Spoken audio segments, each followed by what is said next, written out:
I want to ask you all a question. Have you ever found yourself in this situation? You're going about your day, minding your business, doing what you do, doing what you do. And out of nowhere, someone swerves over into your lane and approaches you with the blind side. How come you didn't get that done on time?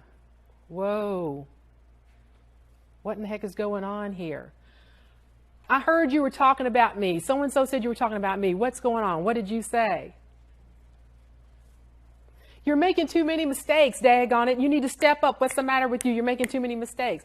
What is going on? The blind side. And then, of course, you're never able to respond correctly in the moment, are you? And then later on, you're thinking, darn, I should have said that. The words come to you later. Who's been in that situation before? It never comes to you at the time, right? Always later, the appropriate thing to say. Here's another scenario for you. You're upset.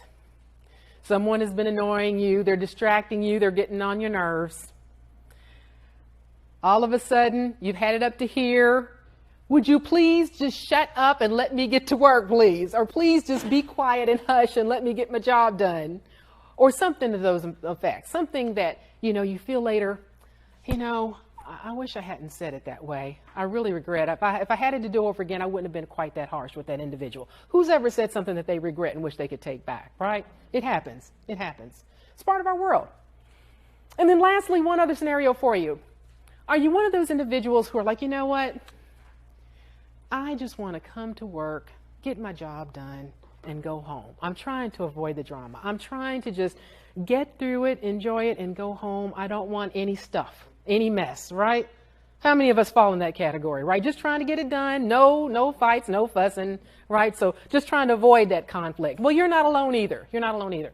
Well, the topic for today is confronting conflict in the workplace. And so we are not going to avoid in this session, okay? And I can understand our avoiders. I understand exactly where you're coming from. But there is a time for avoidance and there's a time to confront conflict. And we're going to talk about the reasons why and how we might do that. So our agenda for today is first of all going to focus on the understanding piece. I'm a firm believer that in order to be effective, you need to understand first. You're much more effective when you have understanding. So we're going to take some time today and we're going to talk about conflict in general. And then we're going to hone in on what we can do in order to try to manage it. Now, are we going to solve all of our conflicts today and be happy and say, all right, that's done? No, that's not going to happen. Sorry, Teresa, I apologize. It ain't going to happen. Don't leave. But what I am going to do is I'm going to share with you some proven best practices, techniques that you can use that will help you to help manage conflict a lot more effectively, a lot more appropriately, so that there will be less stress in your life and hopefully better relationships with the people around you. That is a good outcome, holding people accountable for their actions if they're breaking the law. Conflict can have a good outcome. And so if we look at it that way, then what we want to do, we realize is, you know what? I want to be meaningful about when I engage in conflict. I want to be prepared. I want to have a purpose. And when I come out of it, I want things to be better than when it started. And I want to be able to maintain the relationships that I have.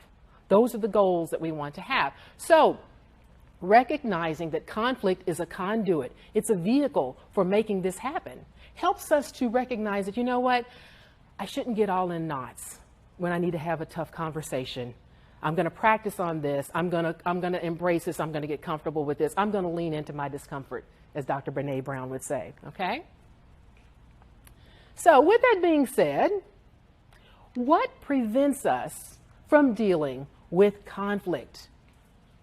Why is it such an item that we want to stay away from? Anybody have thoughts? I welcome your input. Why do we avoid conflict? It is uncomfortable. It does not feel good. That is a definite reason why. Any other thoughts about why we avoid conflict?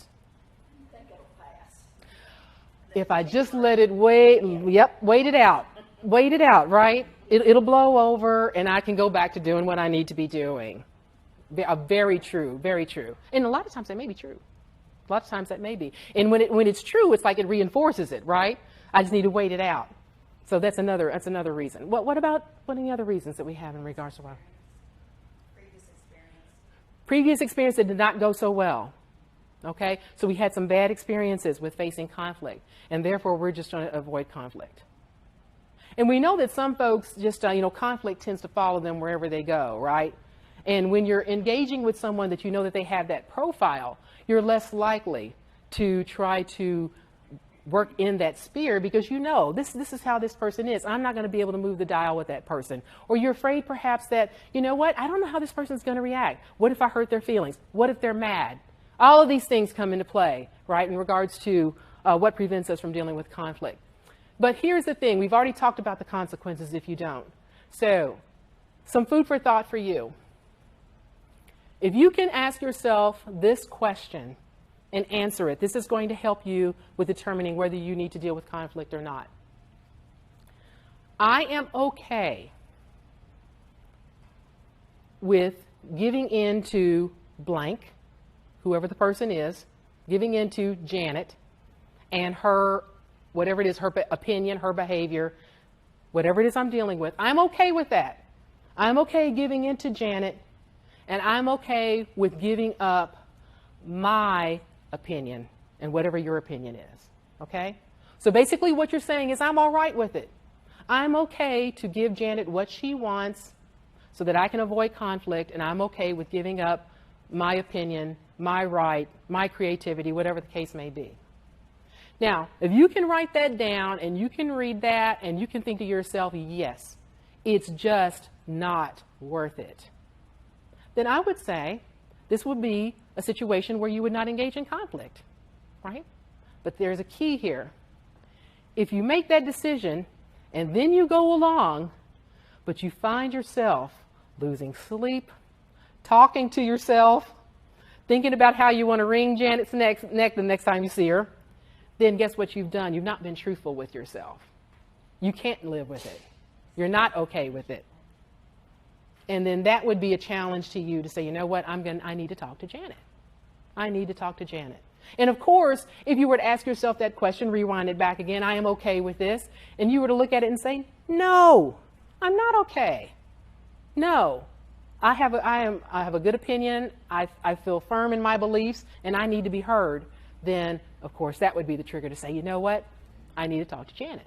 Okay? So that's a litmus test, so to speak. And the reason that is good is because basically that's what you're doing when you give in to conflict. Basically, you are conceding your opinion or what's happening and who you are. And it will eat away at you if you don't do that assessment. Now, I've done it many times and I've said, you know what, it's not worth that battle, and off I go. And I'm fine. And I don't worry about it again. I know who this person is. I know she's going to be late to an appointment 5 minutes every single time. I know this is who she is, and therefore I'm going to deal with it. I'm not going to worry about it. And I don't. I'm not going to worry about that. And that works fine. But if it does bother you, then you need to deal with it, okay? So how do you deal with it? I want you to think about a current conflict that you're facing that you have not addressed. And I'm going to ask you to choose something that isn't, let's not too sensitive for this one, right? Because this is just an example, and we're taking this in stages, okay? But one that's not too sensitive and that you wouldn't mind sharing a little bit, because we are going to do a little bit of interactivity a little bit later. Take a couple of minutes. What current conflict are you facing that you have not addressed? And if you could, write it down on the notes page there, if you don't mind. All right, so we're going to make our request. So is there anyone that wants to walk through their whole piece? Do we have a brave soul? I have a gift for the soul that raises their hand. Aha! Yes, the beautiful yellow sweater. I get epic bragging rights. So, it's just lack of communication with someone. I'd like to discuss ways to develop our communication. I've noticed you consistently miss our one-on-one meetings, and I feel disrespect towards the company and myself when this occurs. I want to help your program grow, and these meetings will help us achieve that. Moving forward, I need you to attend our scheduled meetings. Do you agree with this? Round of applause. Check, check, check, check, check. Oh my goodness. So that is just like what? That was 5 minutes worth of work, right? So what you do with that is you hone it, you make it your own. Now you don't memorize. I'm not a big fan of memorizing, because when you memorize, that means you're going to say it the same way every time that you practice it, which sets you up for failure, because if you skip a word or if the person interrupts you, then you've lost your place and you got to remember, you go blank. But if you just kind of script it just like that, and you just practice on getting those elements out in the way that you feel comfortable saying them, and it may sound different 10 different times, that's okay.